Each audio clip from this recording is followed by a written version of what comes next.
Imagine it's 24 October 1929. You are a 31-year-old toolmaker living in Detroit, United States. You rent a narrow brick house with a coal stove in the kitchen and a small patch of dirt out back where your wife tries to grow onions. You have $186 in the bank, a lunch pail by the door, and a new Chevrolet parked at the curb that still smells like varnish and warm metal. Each Friday you bring home your pay envelope, set aside the rent, hand your wife grocery money, and then tuck away enough for the car note because that car is no luxury in your mind. It is your clock, your pride, your way to get to the factory before dawn, and the first object you have ever owned that made you feel like the future had finally noticed your name. The dealer told you the payment was manageable, just a little slice of each month, and for a while that sentence felt like a promise. If you have ever wondered why something as ordinary as a car can quietly ruin a family's finances, stay with me. What you are about to hear is not a theory. It is a pattern. It has happened before. And it keeps returning in new shapes, in new countries, with new paperwork and shinier dashboards. If you find value in this kind of historical clarity, subscribing takes 2 seconds and keeps you ahead of what most people never see coming. By lunchtime, men on the factory floor are whispering about Wall Street. By winter, overtime begins to vanish. By spring, one missed payment no longer feels like a scheduling problem. It feels like a trapdoor under the kitchen table. And when the collector comes, he does not care how many payments you already made or how many cold mornings that car carried you to work. He only cares that the contract is broken. The car goes. The money you already paid goes with it.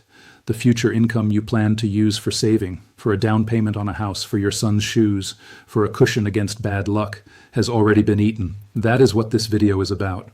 Not cars themselves, not whether driving matters, it does. This is about car loans and why history shows they may be one of the most efficient machines ever built for draining wealth out of ordinary households while making the drain feel normal. Before we go further, there is something important to understand. A car loan looks simple because it arrives dressed as a monthly payment, but beneath the surface it is often 3 bills wearing one coat. First, there is the loan itself, the money borrowed plus interest. Interest is the fee for using someone else's money. Second, there is depreciation, which means the car loses value as time passes, almost like an ice sculpture melting in your driveway. The U.S. Bureau of Labor Statistics found that a new automobile loses about 23.9% of its value in its first year alone. Third, there are all the costs that travel with the loan, like shadows at sunset, insurance, maintenance, registration, taxes, repairs, and sometimes parking. The result is strange but powerful.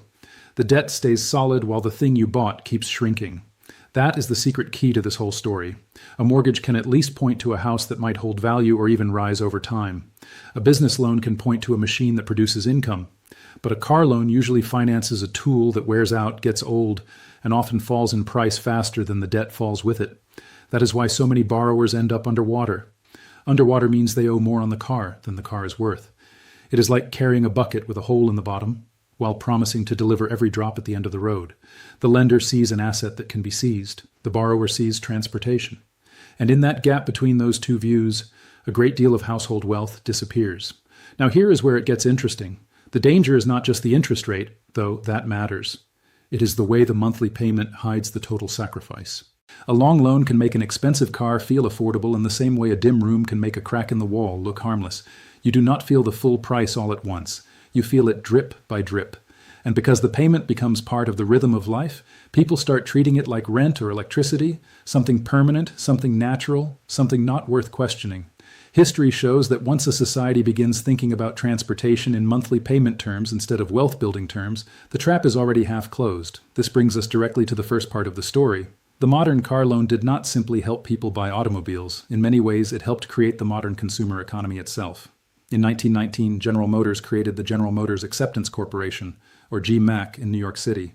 Before that, many buyers either paid cash or used awkward local arrangements. Early GMAC loans often required a 35% down payment, with the rest paid over about a year. That may sound conservative by modern standards, but it changed everything. Henry Ford disliked consumer debt and preferred a layaway-style plan where customers paid before taking the car home. General Motors offered something more intoxicating. Take the car now, pay as you go. In a nation learning to confuse ownership with access, that was revolutionary, and it spread fast. By 1924, GMAC had financed its 4 millionth vehicle. By 1929, there were more than 27 million cars on American roads, nearly one for every household. A quarter of all American families bought a car that year, and about 60% bought on credit, often at interest rates of 30% or more. By 1930, more than two-thirds of automobiles were bought on the installment plan. Installment plan is an old phrase for buying now and paying in pieces later. It sounded gentle, it sounded civilized, it sounded like progress. But it also meant millions of households had pulled future income into the present. They had spent tomorrow's breathing room before tomorrow arrived. Think about what that meant for an ordinary family in a city like Muncie, Indiana, or Cleveland, Ohio. The car was not just transportation. It was freedom, courtship, status, and proof that you had entered modern life. Alfred Sloan at General Motors understood that better than almost anyone. He did not just sell engines and steel. He sold aspiration, which means the feeling of climbing into a higher social place. Yearly model changes encouraged people to trade in perfectly usable cars for newer ones. Credit made that churn possible. The whole structure worked like a carnival mirror. It made households feel taller while quietly shortening the distance between them and financial trouble.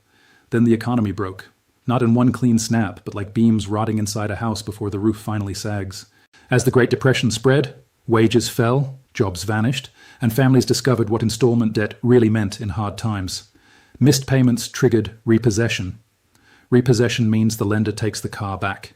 And here is the brutal part many people still do not understand. When that happened, households often lost all the equity they had already built through previous payments. Equity means the portion they had effectively paid for. The family lost the car and lost the money already sunk into it. Historians of the Depression note that with large down payments and short contracts, missing even one payment could wipe out what a household had spent months or years building. So ordinary people did what trapped people always do. They cut. They stopped buying clothes, delayed repairs, ate more cheaply, stayed home, and tried to keep the collector away one more week. Consumption collapsed not because families suddenly became wise and frugal, but because debt forced them into retreat. The car loan did not just hurt after the crisis arrived. It made the crisis heavier once it did. It acted like a backpack filled with bricks on people who were already running uphill. And this is why the first lesson matters so much. A car loan can turn an economic slowdown into a household emergency with terrifying speed because the asset is easy to seize, the borrower depends on it deeply, and the value already paid in can vanish the moment the contract breaks. Here is something I want you to think about before we go further. When you look at a car in your own life, do you think about its price? Or do you think about its monthly payment? Drop your answer in the comments. Seriously. Because what I'm about to show you next is the part of this story that most people never hear. And it changes everything. This leads to the second part of the story. If 1920s America taught lenders how to normalize car debt, modern Britain showed how to make that debt feel softer, smaller, and easier to ignore. Walk into a car dealership in Birmingham or Manchester in the 2010s, and you could leave believing you had made a careful, rational choice because the monthly payment looked manageable. The most common structure was something called PCP, short for personal contract purchase. That sounds technical, but the plain English version is simple. You pay a deposit, then smaller monthly payments, and then at the end a large final bill waits for you. That final bill is often called a balloon payment because it swells at the end of the contract. The genius of PCP, from the seller's point of view, is that it shifts the customer's eyes away from total cost and fixes them on the monthly number. It is the economic equivalent of dimming the lights and turning up the music. The Financial Conduct Authority, the UK regulator, found in 2024 that about 11% of UK adults, around 6.1 million people, held a motor finance product. It also found that 61% of current holders did not know their exact interest rate when first asked. Think about that. People were signing agreements that would shape years of their working lives without clearly knowing the price of the money itself. That is like boarding a plane without knowing the destination, only the comfort of the seat. The findings get even more revealing. The same research found that 65% of current motor finance holders would not have bought a vehicle if finance had not been available. In other words, the credit was not just helping people pay, it was pulling demand forward and lifting people into larger purchases than cash would have allowed. About 43% said the monthly payment was the single most important factor in choosing the deal, and 29% did not know negotiation was possible. In plain English, many borrowers entered the transaction focused on one question only: can I survive this each month? The richer question, the one wealth-building households ask, is different. What is this doing to my balance sheet over 5 years? A balance sheet is just a snapshot of what you own minus what you owe. Now add the difference between prime and subprime borrowers. Prime means borrowers with stronger credit records. Subprime means weaker ones, usually people who have less savings, lower income buffers, or blemishes on their borrowing history. The FCA research found average rates around 5.3% for prime customers and about 24.2% for subprime customers. That difference is not a crack. It is a canyon. It means the households with the least room for error are often the ones asked to carry the heaviest financial weight. And because many need a car for work, school runs, or care duties, they often accept terms they would reject in almost any other area of life. What did ordinary people experience inside this system? They experienced relief first. Relief is powerful. Relief can hide danger better than excitement can. A lower monthly payment feels like mercy when rent, food, and energy bills are already pressing in from all sides. But relief has a shelf life. Then came confusion about fees, end-of-contract options, mileage limits, vehicle condition rules, and the shock that the car was not really theirs in the simple way they assumed. It was more like holding a costume that fit beautifully under stage lights and less beautifully in daylight. The car looked like ownership, felt like ownership, and was used like ownership. But legally and financially, it was often a controlled experience shaped by the lender's timeline, the lender's math, and the lender's exit doors. And this is where history gets uncomfortable. A great many households were not financing transportation. They were financing the appearance of affordability. That is a very different thing. The monthly payment worked like painkiller. It dulled the immediate sting, but did nothing to heal the underlying injury. Once you see that, modern car finance starts to look less like a convenience and more like a machine designed to convert urgency into dependence. The country is different. The paperwork is different. The language is smoother. But the mechanism is hauntingly familiar. Future income is pledged to support a fast-falling asset, while the borrower focuses on whether next month can be survived.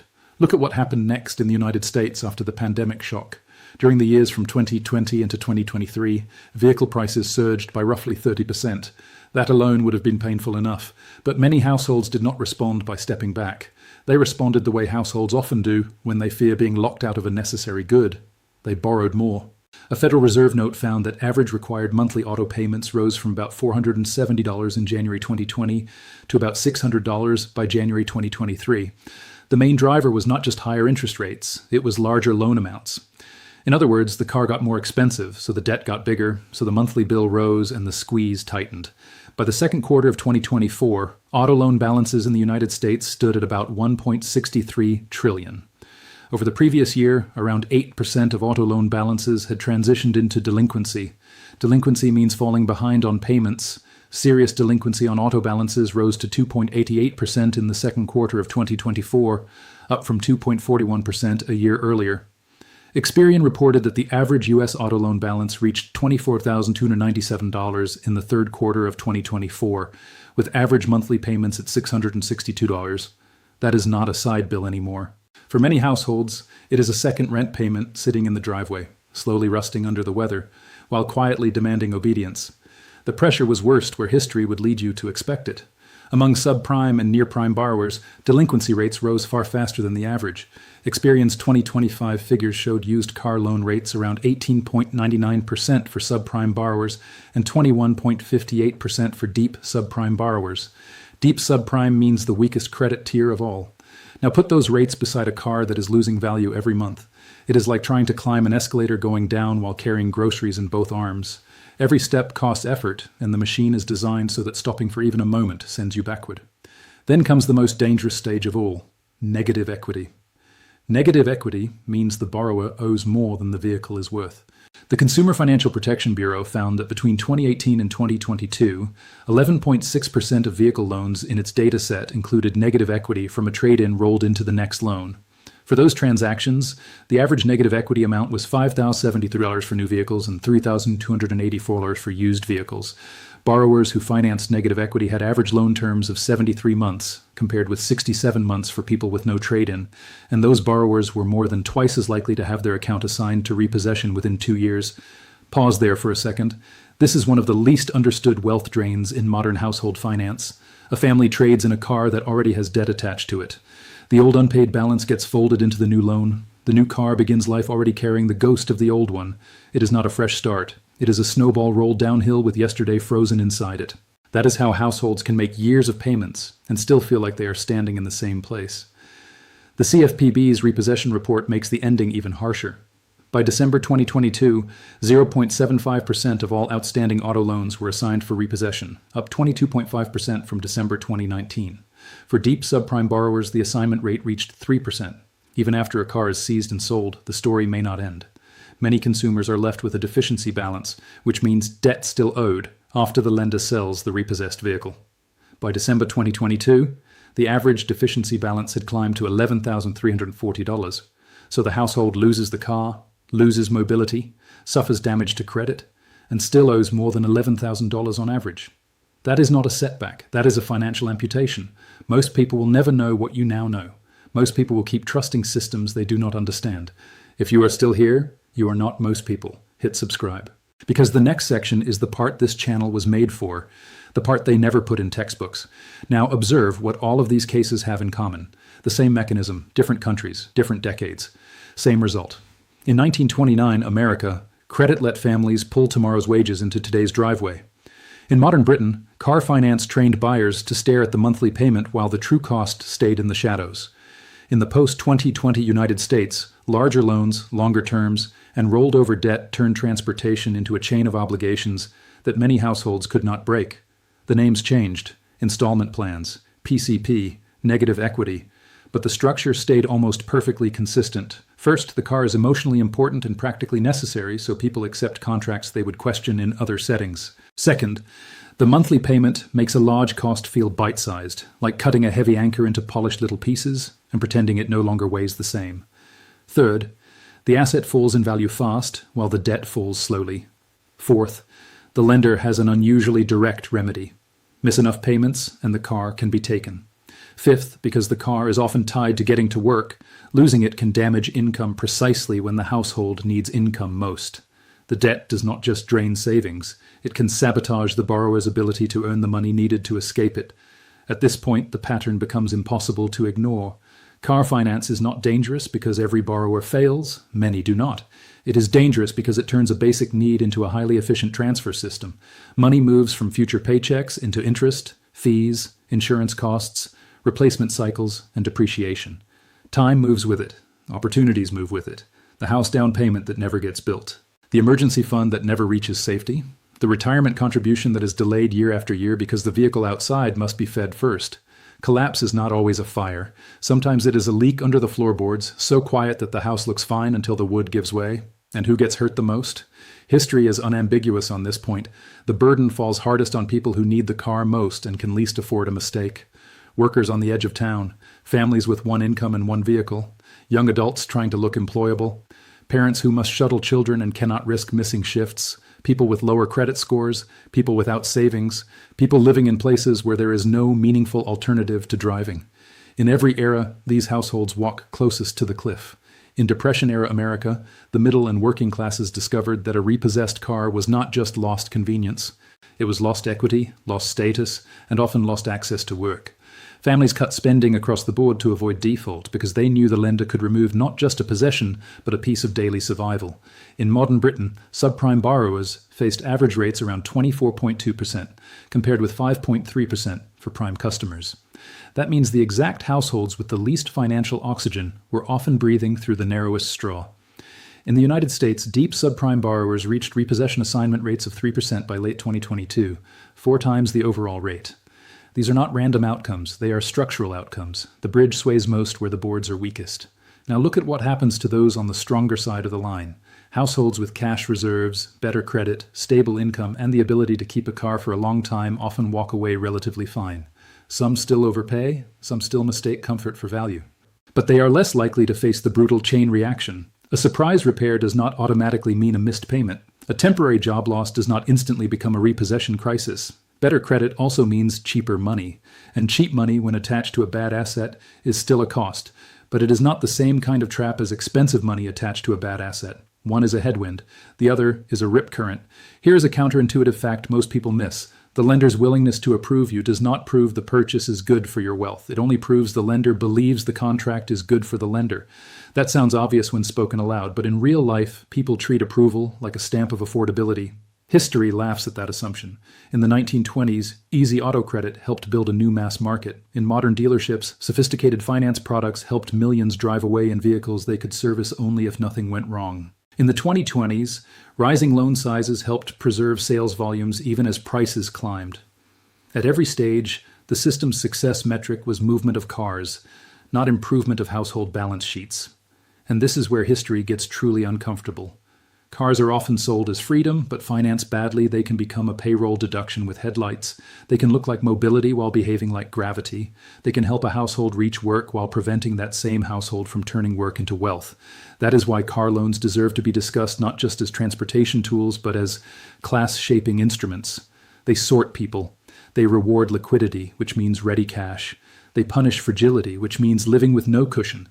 And because the process is wrapped in ordinary life, the sorting can continue for years before the family living through it fully sees what is happening. Look a little closer at the human cost, and the picture gets darker. The CFPB has compared repossession to eviction in its disruptive force, and that comparison matters. When a household loses housing, the damage spreads outward fast. When a household loses a car in a car-dependent economy, something similar can happen. Work becomes harder to reach. Childcare becomes harder to coordinate. Doctor visits become harder to keep.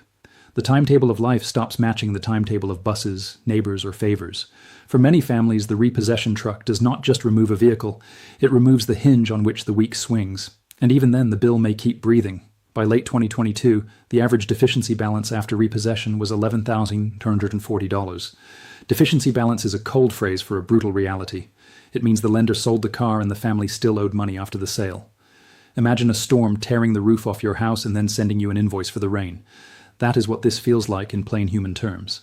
Even redemption, which means getting the vehicle back after repossession, was achieved by only about 30% of consumers in late 2022.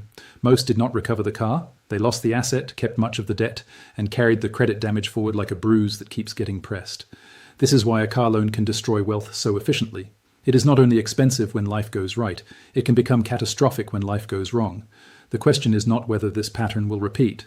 History has already answered that. The only question is whether you will see it before it sees you. If this channel helps you think differently about the world you live in, subscribe. It costs nothing. And it might change everything. So what did the survivors do differently?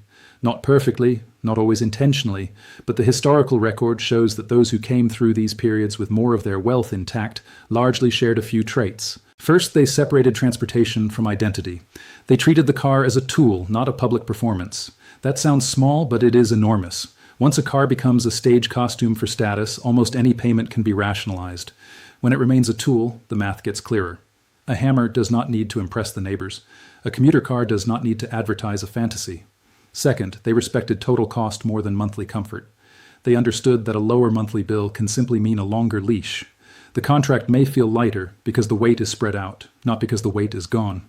Households that escaped the worst outcomes tended to look beyond the showroom smile and ask harder questions. How long will I keep this car? What happens if my income drops? How fast is this thing likely to lose value? What happens if I need to sell it early?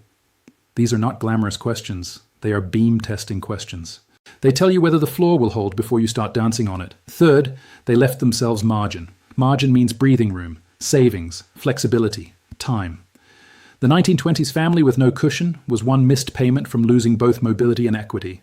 The modern household rolling negative equity into a new loan is one income shock away from paying for two cars while owning neither in any meaningful wealth-building sense. Survivors, in every era, tended to keep some distance between what they could buy and what they actually bought. That gap is not timidity. It is shock absorption. It is the difference between a ship riding a storm and a ship taking on water from the first hard wave. Notice what is absent from this pattern. It is not brilliance. It is not secret knowledge from elite circles. It is discipline applied to a very unfashionable truth. The cheapest-looking monthly deal is often not the cheapest life. History does not reward households for looking prosperous. It rewards them, slowly and without applause, for remaining hard to break. Now return to that toolmaker in Detroit. The car that once felt like a rival became a countdown. The payment that looked small in good months became enormous in bad ones. The machine that promised freedom became the first thing a collector could take. And once it was gone, the damage did not stop at the curb.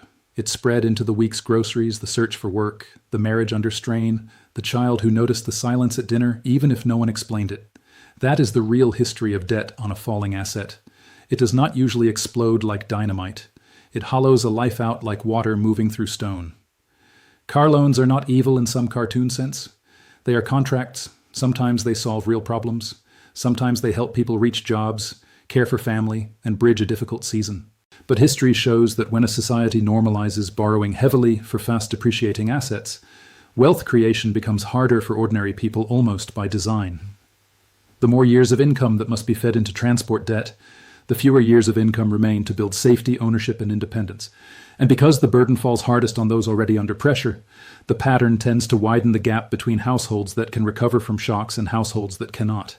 This is historical and educational analysis. It is not financial advice. Every individual situation is different.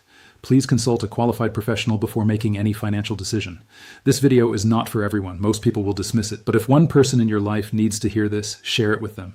Not because it will change the world, because it might change their world. Subscribe for more, and I will see you in the next one.